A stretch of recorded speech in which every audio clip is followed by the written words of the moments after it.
Hello दोस्तों, राधे राधे। कैसे हो आप सब? आशा करती हूँ आप सभी अच्छे होंगे। स्वागत है आपका फिर से एक नए ब्लॉग में। तो दिन की शुरुआत हो चुकी है, बच्चे जा चुके हैं स्कूल।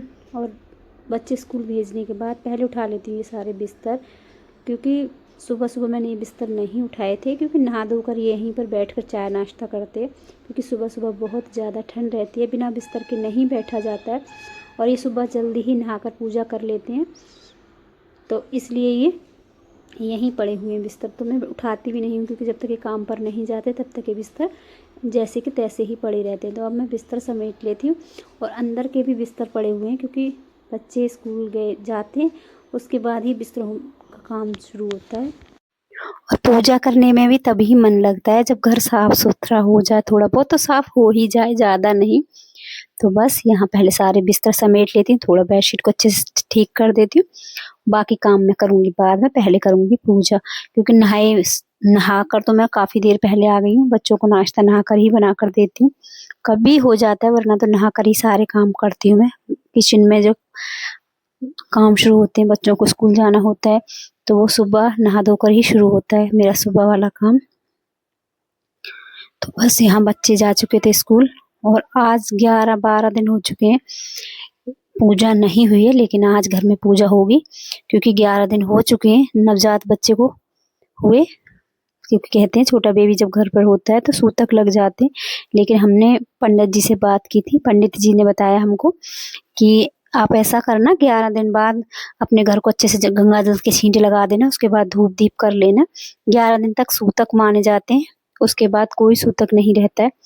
तो बस यहाँ मन नहीं मानता है, नहा लो धो लो, बस जब तक पूजा ना हो ना, जब तक भगवान के आगे माथा ना टिक जाए, तब तक मन शांत नहीं होता है।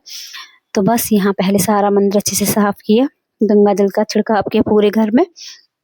और अब जलाऊंगी मैं धूप दीप, क्योंकि इतने दिनों से ना तो मंदिर की सफाई हो पा रही थी, कान्हा जी को नहलाकर बस मेज को ही साफ किया जा रहा था, मंदिर के आसपास का एरिया बिल्कुल अच्छे से साफ किया जा रहा था, लेकिन पूजा नहीं हो पा रही थी। और जब तक पूजा ना हो तब तक मन शांत सा नहीं रहता है। जब पूजा हो जाती है तो थोड़ा अच्छा लगता है, वातावरण भी थोड़ा सा शुद्ध हो जाता है, खुद को भी अच्छा लगता है, और घर में भी अच्छी सी एक धूप बत्ती जलती रहती है, सुगंध आती रहती है सुबह सुबह, तो बहुत पॉजिटिव एनर्जी फील होती है। तो बस यहाँ अपना अच्छे से दिया जलाया, सभी भगवान को स्नान करा दिया है, और अब सभी को तिलक लगाकर धूप दीप जला दिया है। और आज से मंदिर जाना भी हमारा शुरू हो जाएगा। वैसे दीदी के घर अभी नहीं हुई है पूजा पाठ, क्योंकि उनके यहाँ पर सामग्री की पूजा होगी, उसके बाद ही दीदी अपने घर में पूजा पाठ करेंगी।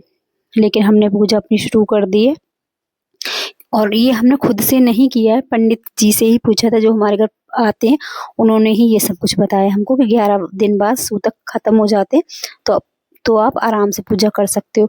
तो बस पूजा कर ली है, उसके बाद लाइट आ गई थी, मंदिर होकर आई, और मंदिर से आने के बाद सबसे पहले बनाई है चाय। और चाय पीते पीते ही, मतलब आधी चाय तो मैं पी चुकी हूँ और आधी रख दी है, क्योंकि लाइट आ गई थी। तो सबसे पहले मैंने यहाँ पर चटनी तैयार की है, लाल चटनी, जो कि लाल मिर्च और धनिया वगैरह की बनती है, लहसुन डालकर। आज जुजबल का बहुत दिनों से मन था कि मम्मी चटनी और किसी चीज़ का रायता हो, और साथ में कुरकुरी रोटी और मक्खन, ये सब खाना है उसका। और कई दिनों से सोच रही थी, लेकिन मठा नहीं हो पा रहा था, चाय नहीं हो पा रही थी, तो उसकी वजह से ये रायता, उसकी फरमाइश पूरी नहीं हो पा रही थी। लेकिन आज सोचा आज उसकी पहले फरमाइश पूरी करती हूँ, बाकी काम देखे जाएंगे। तो यहाँ सबसे पहले सुबह वाली चाय हुई है, उसके बाद यहाँ चटनी भी बना ली है, और यहाँ बनाया मैंने आज गाजर का रायता, साथ में लाल चटपटी चटनी, और साथ में मक्खन से भरी रोटी हो तो स्वाद आ जाएगा। और सोच रही हूँ कि दाल भी बना लूँ, क्योंकि पता नहीं परी खाएगी या नहीं खाएगी, उज्जवल के पापा खाएंगे या नहीं, तो दाल भी साथ साथ बना ही लूँगी, चाहे फिर खाएं या नहीं खाएं, लेकिन दाल का भी ऑप्शन रहेगा।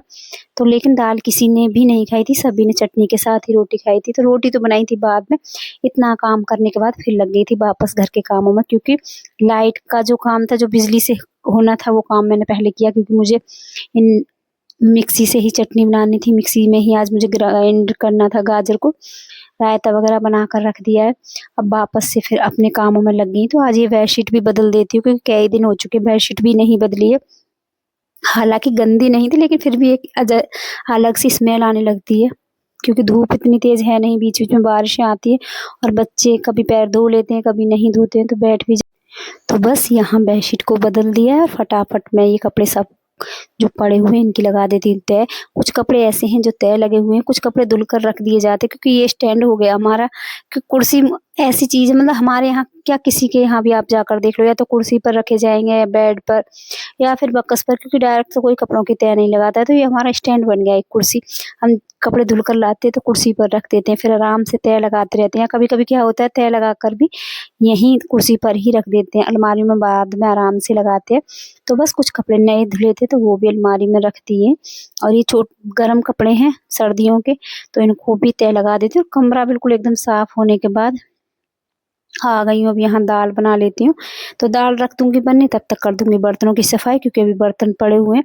तो यहाँ की पूरी सफाई अच्छे से हो गई है, अंदर की पूरी सफाई करके मैं आ गई हूँ। और मौसम आपको दिखाती हूँ, हल्का-हल्का बूंदाबांदी शुरू हो गई है।